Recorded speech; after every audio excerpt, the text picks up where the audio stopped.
2. Here's some background information about me. I was born and raised in the South. Hunting, fishing, and being outside is what I'm all about. I've been lost alone in the woods, and I've been places that would scare anyone. In 1986, in the woods around Tignall, Georgia, I was at a hunting camp with some friends. I had spotted a nice area that had been clear-cut about 3 or 4 years ago. The undergrowth was about head-high and as thick as could be. It was the perfect place for deer to hide. My companions told me that they had hunted that area before, but to no avail. I thought it was perfect. I drove my truck up the service road to the end of the clearing, where the big trees overlooked.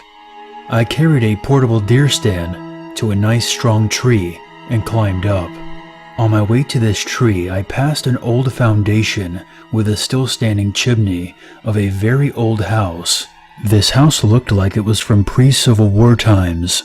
I sat up in the tree for hours with no sign of anything. I looked at the old chimney, and there was a man in a dark jacket looking back at me. Although I had permission to hunt the land, I decided to make contact and make sure I wasn't on someone else's property. I waved, and he did nothing. I climbed down and walked over. There was no sign of anyone there. I went back up the tree, and when I looked again, he was back. I yelled at the man, but he didn't move. I then broke a fundamental law of hunting. I zeroed in on the man with my scope. He was wearing a plain jacket and pants. I could see his beard. Now, really pissed off, I went back down, walked over to the chimney, and looked at some landmarks I found with my scope. An old bucket near the chimney, and a tree with 2 busted limbs. These landmarks were directly behind the man. When I walked over to the chimney, I examined the ground. There was no footprints except for mine. Now I was scared and mad. I thought some of my buddies were screwing with me. I checked all around the old foundation and the surrounding area and found nothing. I decided to get the heck out of there. I went back up the tree to get my tree stand and took another look. Sure enough, there he was. I then did something I had never done before. I put a round from a .30-06 rifle right above his head. He didn't even blink. I knew that something was very wrong with this. I repeated the shot, but this time right at his feet. Same result. By that time, I was ready to go. On my way past that old house, I saw where my bullet had hit the ground and where the other had hit the chimney. All I wanted to do was go, and I did, in a hurry. I got back into my truck and got the heck out of there. As I was driving up the service road, I was shaking. I stopped and I thought about the whole situation. Why were there no birds? How come I didn't see any signs of deer, rabbits, or squirrels, or any other woodland critters? When I got back to the main road, I saw an old black man working his garden. I stopped and I asked him about the land I was just on. He laughed at me for hunting there. "Ain't nothing lives down that road but trees." He added that during the Civil War, a whole family was murdered by a stranger who was never caught. Or at least that's what his grandfather told him. All he knew was that it was a waste of time to hunt anything down in those woods. I went back to the lodge and quietly packed up my stuff and left without saying a word. I never told this story for the ridicule the other guys would have given me. But every now and then, I have a dream where I'm back up in that tree and that man starts walking towards me. I wake up as scared as a baby just before he reaches my stand. I'm posting the story to get it off my chest. I have spent many nights in the woods with strange sounds all around, but there's always an explanation. I don't look for ghosts or other things, but that one day will be with me forever. Number 1. Hunting is a huge part of the culture here in Hawaii. and kids often learn from a very young age how to hunt. My cousin, who is in his late 20s, now has been hunting for a good 20 years of his life. He has had some very strange experiences out in the wilderness, but this one has stuck with me as the weirdest one.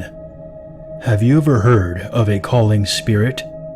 I'm sure they exist outside of Hawaii, but the gist of it is, if you're somewhere in the woods, or if you're alone, and you hear someone call your name, you do not answer.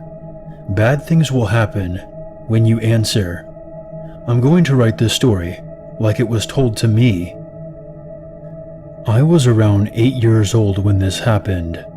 When I had just started going hunting, me, my cousins, and my uncle went hunting one evening. By the time we were done, we were about a half-mile away from our truck. It was around 9 p.m. and it was dark. My uncle said, "I'm going to get the truck. You kids wait here." But my cousins wanted to go with my uncle.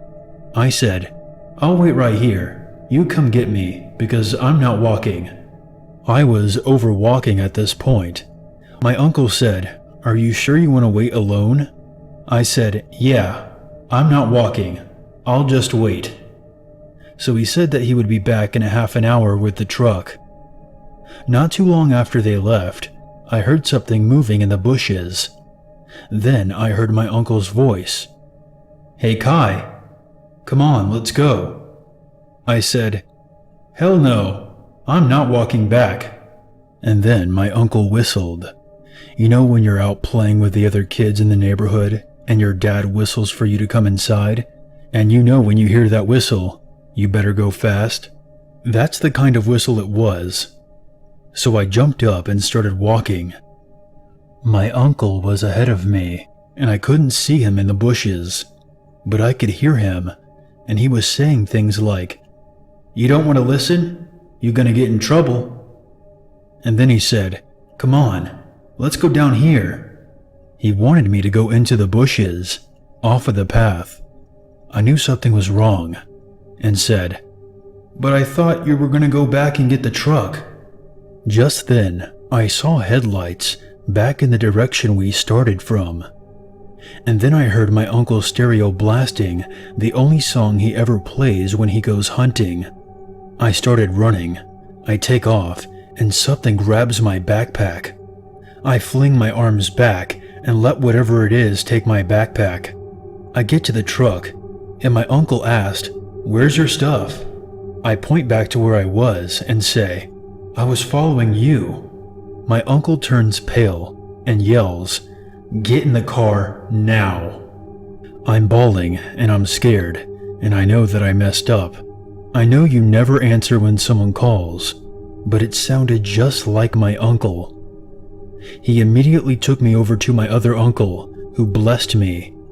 To this day, whenever I go hunting, I never answer when someone calls my name.